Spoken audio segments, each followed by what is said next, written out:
দিন বাম্পার সরকার ছিল, সেটা 100 দিন এখন আমরা 200 দিন বলতে যাচ্ছি, কিন্তু সেটাও তো সরকার কোনো গুরুত্ব দিচ্ছে না।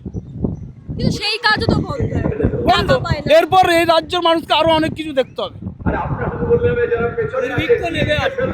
দুর্ভিক্ষ নেবে না আসবে। খেয়ে মানুষ মরছে। যা অবস্থা মানুষ বাম্পার চেয়ে কৃষকরা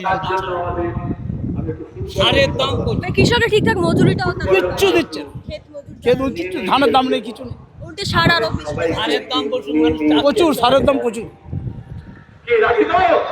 এটা সরকার চলছে না সার্কাস চলছে, আমি নিজেও জানি না। সেটা বাংলার মানুষ আর কিছুদিন পর টের পাবে। সময় মতো আবার সার পাওয়া যায় না, চাষ যখন হয় সময় মতো সার পাওয়া যায় না। একে তো বেশি দাম তার উপর হ্যাঁ, সময় মতো সময় মতো পাওয়া যায় না। যখন আলু চাষ করি, আমরা আলু চাষ করি, তো আলুর তো দাম পাওয়া যায় না এবছর, আলুর দামই হয় না, কিন্তু সময় মতো সারই পাইনি। সেটাও মানে এতে বিক্রি হয়, দালাল চক্কর বিক্রি হয় আবার, দালাল চক্কর মানে কত টাকা? বেশি দামে, যেখানে 1600 টাকা সেখানে 1800 টাকা 2000 টাকা বস্তা বিক্রি হয়।